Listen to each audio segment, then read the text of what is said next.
Subscribe to Bisbo and press the bell icon. See boring news turn into enjoyable stories. Nowadays, it seems Arvind Kejriwal's favorite song is from the Akshay Kumar Shilpa Shetty starrer Dhadkan. तुम जो कह दो तो चांद तारों को तोड़ लाऊंगा मैं, इन हवाओं को इन घटाओं को मोड़ लाऊंगा मैं. Offering the moon and stars to his voters because his free schemes have got him elected thrice in Delhi, and riding on the back of similar freebies, his Aam Aadmi Party broom swept Punjab, winning 92 of 117 assembly seats in 2022. AAP's national ambition has made Kejriwal set his eyes on faraway Gujarat, and he is offering them similar freebie schemes as he did in Delhi and Punjab. Unemployment allowance of 3,000 rupees, no school fees, 10 lakh government jobs, 1,000 a month to all women, free power to farmers and farm loan waivers.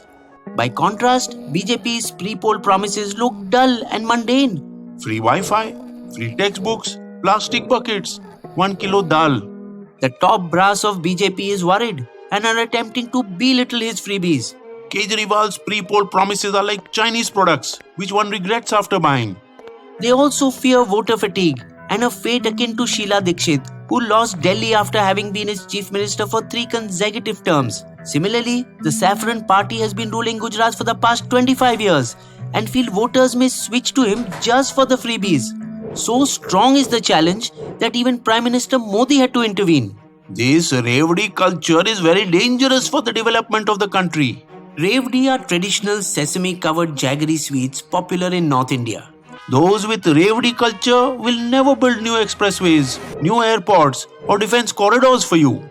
Kejriwal, on the other hand, is going ultra-local, renovating schools, building mohalla clinics, healthcare centers, and distributing free water and electricity. The free candy seems to be more attractive to voters, hence leading to the question, are freebies Revdi given just to lure them? Nobody is saying health and education are freebies, but the budget should be capable of supporting pre-poll promises.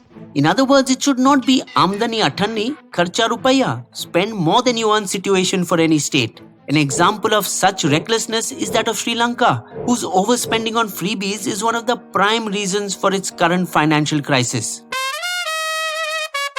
Fear of some states going bust led the Reserve Bank of India in its June bulletin to blow the danger bugle on state finances for the distribution of Revdis, particularly pulling up the 5 states of Punjab, Rajasthan, Bihar, Kerala and West Bengal that are teetering on the edge of a fiscal cliff, whose debts have reached an unmaintainable level far above the 20% target of FY23 set by the Fiscal Responsibility and Budget Management Committee. In some cases, their fresh borrowings outrun the growth in their GSDP, Gross State Domestic Product, taking them closer to calamity. So it is to stop the liberal announcement of even more welfare freebies that Arvind Kejriwal's friend-turned-foe Ashwini Upadhyay petitioned the Supreme Court, beseeching The EC must freeze election symbols of political parties who promise freebies for votes. However, the timing of the petition is suspect, as it is just before the Gujarat state elections, where in the 2021 municipal elections in Suraj, Kejriwal's AAP had won a respectable 27 seats, and where he now received unanimous support from Gujarat police for promising to revise grade pay, a festering issue for the cops of the state. His promise went viral on social media, with most members of the force putting it up on their wall. Stealing his thunder, within 4 days of Kejriwal's promise, Modi himself announced an increase in police allowances. Freebies, however, are not a new phenomenon. As far back as the 1950s, when K. Kamraj, the chief minister of the then Madras state, started free midday meals in schools, it was called a freebie. Now it has been adopted by every state. Similarly, when actor turned politician N.T. Ramarao in the 1980s announced rice at 2 rupees per kilo in his election rallies, he was criticized. Today it comes under food security, and even the Modi government distributed free rice to 80 crore citizens every month during the COVID crisis. Food, health and education, what was once considered a state largesse, is now seen as the right of the people. A thinking that evolved only in the last decade. Despite a public distribution system, we had a high degree of hunger. UPA 2's approach was to convert them into rights. Modi has taken it one step further. The problem happens when one gives Revdis that are not basic necessities. Look for the bare necessities, the simple bare necessities. Forget about your worries and your strife. DMK notoriously gave 15 million TV sets in Tamil Nadu in 2006, spending over 3,500 crore when they came to power, fulfilling their pre-poll promise.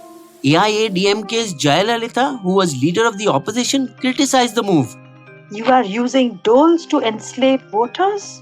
But she quickly joined the Revdi bandwagon, promising free bicycles, gold Mangal Sutras and subsidized scooters, unseating the DMK. Tamil Nadu's and Kejriwal's examples clearly show that freebies help win elections. However, when the time comes for fulfilling promises, the state may not have the money and therefore be forced to borrow. If borrowed money is spent on consumption with no impact on future growth, we will be passing on the burden of repayment to our children. So to cut borrowing and adjust for freebies, states reduce productive expenditure, leaving less for capital creation that has a multiplier effect on growth. Additionally, electricity freebies to farmers have led to over-irrigation and depletion of groundwater in Punjab. An astounding 1 trillion rupees worth of freebies are announced in the form of welfare schemes and subsidies by different state governments. Jagmohan's Andhra government has given 4.4 million poor parents 13,000 rupees each just to send their child to school, a gesture that cost them 27,500 crore or 2.1% of its GSDP. It ensures that poverty doesn't come in the way of a child's education and will have a multiplier effect on growth in the decades to come. Uttar Pradesh's Chief Minister Yogi Adityanath distributed smartphones, tablets and laptops to 38 lakh youth, costing his government almost 4,000 crore. Tamil Nadu's DMK government permits women to travel for free in public buses, saving a precious amount for a poor family. In Haryana, to help restore the skewed sex ratio, the government provides 21,000 rupees to families if they have a third girl child. In Rajasthan, pregnant women below the poverty line get 6,000 for delivering a second child. In Delhi, Kejriwal's AAP gives medical assistance for treatment that can cost between 20 to 40 lakhs. So what are all these? Freebies or welfare spending? Caring for the sick, be it parents or children, is the single most important factor that drives the poor into poverty. India was on course to lowering its poverty levels year on year, but COVID dragged 75 million poor families back below the poverty line. Article 38(2) of the Constitution directs states to minimize inequalities of income and endeavor to eliminate inequalities of status, facilities and opportunities. Prime Minister Modi's schemes at the national level and other states' freebies at the local level does exactly this. Kejriwal amazingly even managed to keep Delhi's state budget in surplus, but which after COVID turned into a deficit. But AAP will face a challenge fulfilling its promises in Punjab, as the state is already in a huge deficit. The issue of freebies was raked up in 2013 as well, when S. Subramaniam Balaji challenged Jayalalitha's schemes in the Supreme Court, asking the Election Commission to stop freebies under Section 123 of the Representation of Peoples Act 1951. Instead of giving expensive laptops to students, the state should create computer labs in schools and colleges. But the two-judge bench dismissed Balaji's petition, ordering the Election Commission is directed to frame guidelines to govern the contents of election manifestos, which they did a year later by adding a new chapter to its Model Code of Conduct. Reasons for freebies must be given and how they will be financed. Don't make promises just to lure voters. However, they never really exercise their power to censure parties, just asking both TN parties to be more circumspect. Their position a decade later in 2022 hasn't changed much. The issue should be debated and decided by the legislature and not by the apex court. And instead of stopping freebies, are telling states to introduce whatever welfare scheme they like, but to adhere to a zero revenue deficit rule. Bribing of voters by giving actual cash is of course illegal. Now 9 years later, a larger 3-judge bench of the Supreme Court has put the onus on Niti Aayog, Finance Commission and the RBI. They should brainstorm on the issue of freebies announced during elections and come out with constructive suggestions. But the question is deeper. What about the 10 lakh crore written off by public sector banks in the last 5 years? Welfare? Freebies? Or the 80,000 crore subsidy just now given to Vedanta for setting up a silicon fabrication plant in Gujarat? A support package that exceeds the entire Menegra budget of 73,000 crore for this fiscal. In a poor democratic country like India, politicians face enormous pressure to promise handouts to win elections, regardless of consequences in the future. Because recipients of freebies become a vote bank.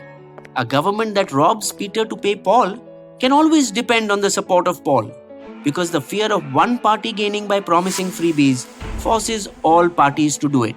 In reality, though, someone pays for those freebies, either directly through taxes or indirectly by taxing citizens through inflation, that is, rising prices.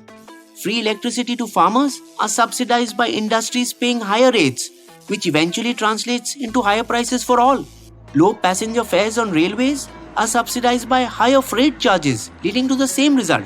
But the bottom line is, if the party in power allocates funds for populist measures, then it's called welfare. When the opposition does it, it's called a freebie. Bisbo's limerick. It's election time and everything's for free. For those receiving, it's both hands dipped in ghee. But can states afford to mollify their wards at the cost of more debt and borrowing more rupees? You will also find these sources listed in our video description section.